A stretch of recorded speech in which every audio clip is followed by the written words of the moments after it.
Hi, welcome to another entry of Lena's gardening journal. Before I started planting or buying plants of any kind for my garden, I remember spending a whole afternoon just walking around my yard, observing what I had to work with, and visualizing in my head what this place would look like if I were to turn it into a beautiful little garden someday. As I went on, I got very excited. My yard started out as a completely blank canvas.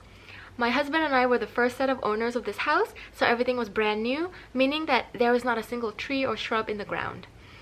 One of the advantages of that for sure is the fact that you have free rein to do whatever you want without having to worry about dismantling or undoing what other people have done before. One of the downfalls though is it's a lot of work and it's a lot of planning because you're pretty much starting from scratch.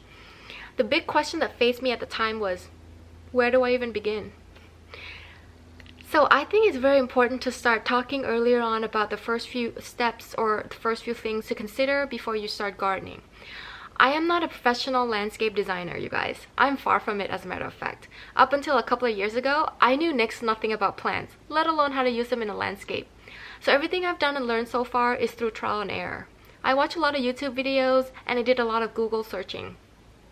I will be happy to share my experience with you, hoping that this information would benefit you somehow or maybe even help spark some new ideas. Let's jump into it, shall we? The very first thing I did was take a look at my hardscape. This is a picture of what the backyard looked like before we did anything to it. When you open the door to step out, you'll walk onto a slightly raised concrete porch, and that's the only thing that came with the house. This picture is taken from another angle. We both like the idea of having a porch because it's roofed and it's quite protected from the weather, but it's not big enough for both of us. It's only about 5 feet wide and about 20 feet long, so we knew we had to extend that area somehow. At first, I thought about putting up a gazebo, but because my husband and I are both sun-loving people, we decided to just go with something more open. We went with the concrete patio instead of a wooden deck because of its low cost and easy care and maintenance. And to help soften the hard look of the concrete, I framed the area with a bunch of plants, and if sun ever gets too hot for us, we would protect ourselves with just a simple sun umbrella and some curtains. And that's our very simple patio. It took us 3 years to go from super bare to this. We put down the concrete first, and then the plants went in after. Most everything we did ourselves except the actual laying of the concrete. And that was that. Now, after the concrete patio, there was one more thing we needed to do. The next thing that happened, and this is all thanks to my husband and his buddy, is that we put our little raised bed using blocks of concrete along our fence. And because we live in a corner lot, our fence is super long, and this was not an easy task. So we're very fortunate to have good friends in our lives. And that was it in terms of the hardscape or the structures that we decided to add onto the yard.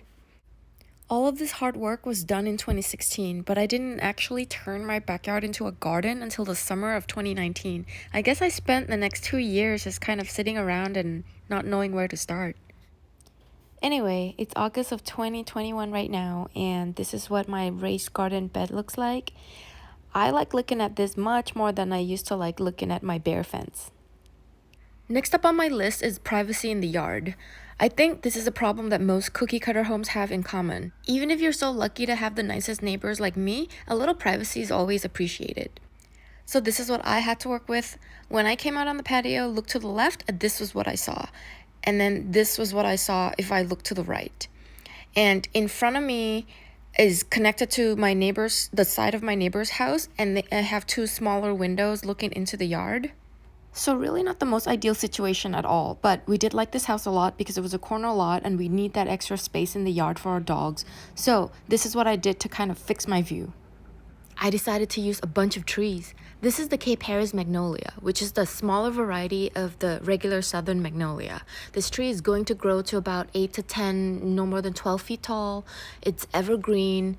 And this tree is going to benefit me in so many ways. Like, it's going to help block out this undesirable view from the patio and also from my dining area as well. Because as you can see, looking out from my dining area, I see these tall windows and overlooking my yard. So this tree, once it's full grown, is going to help block that view completely.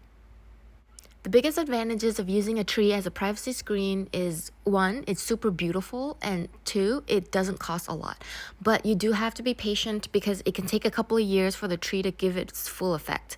This tree has been in the ground for about 2 years, or 2 growing seasons. When I first got it, it was barely 2 feet tall, and right now it's almost 6 feet. It's probably gonna take another year or two for it to be what I wanted it to be, but it's all right. I'm patient, I can wait. But if you want that immediate, instant privacy screening, you could always buy one of those outdoor screenings and put it closer to your patio, and that way you'll have a privacy right away. So for me, in this corner here, I put down some Japanese dappled willows. There are these like long willowy branches that kind of sway when the wind blows. I love it when they do that. In the far corner, I planted a peach tree. This peach tree might prove to be troublesome in the future. I'm not sure. I did talk to both my neighbors about it. If it's too much trouble, I might remove it and replace it with something more like evergreen. Like maybe like this emerald green arborvitae, for example. The 2 smaller windows that I mentioned earlier, this is how I kind of solved the problem. I put up 2 emerald green arborvitaes there, and in the ground I planted a little gem magnolia, hoping that when it grows, it's going to be about maybe 10 feet tall, and it's going to help, block that view further. But I do want something nice and beautiful, so, when my neighbors decide to open their windows, like they could look at something beautiful as well. So that's that for me for this section. And then further down here, I have another problematic area, which is my neighbor's door. This is their front door. And, when people come to visit, they have to step up onto the door and they're looking into my yard like directly. So I planted a Japanese maple, which is a very beautiful tree. Like everybody loves looking at my Japanese maple. And also another emerald green arborvitae right by the door to kind of help avert the eyes. I think I'm pretty happy with what I've done here. So this is, as I sit down on my patio, this is what I look at if I look to the right. And so near my patio, instead of putting up an instant screen, I decided to plant a Victoria lilac. I think this is called the Victoria California lilac. I'm sorry.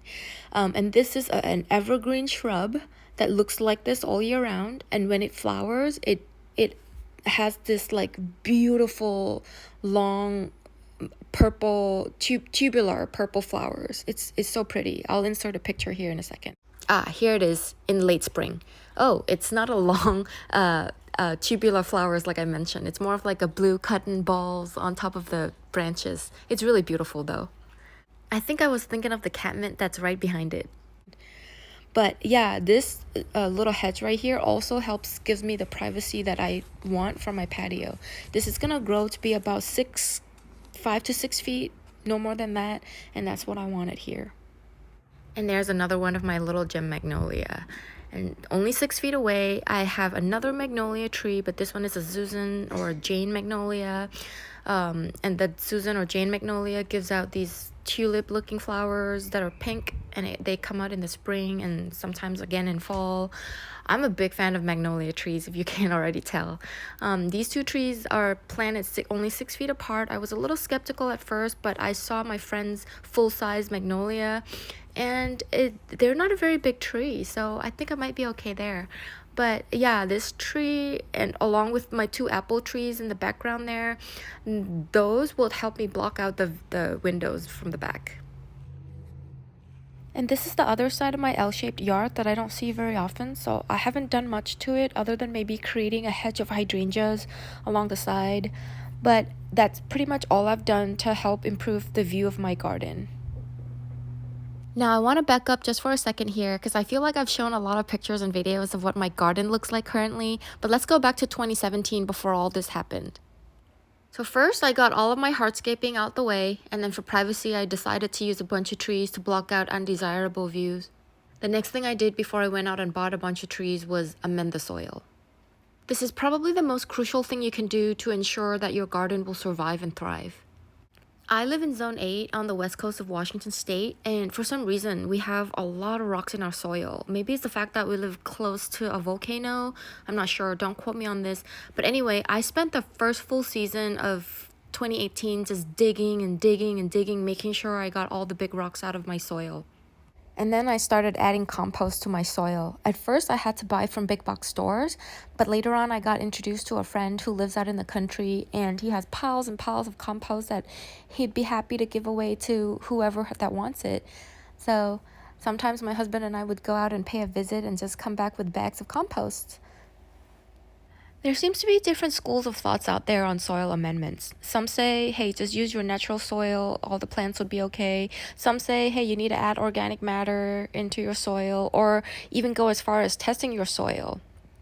I can't really give solid advice on that because I'm not an expert. I can only say what I've done and what has worked for me so far. So I made sure that all the big rocks were out of my soil, and then I added a little bit of compost, maybe up to 30 to 40%, and then I just started planting and just see how things turned out. It's been 3 years and all my plants are looking pretty healthy so far. If you're looking to do something like this, remember to plant the big trees or big shrubs first and then do the filler plants after.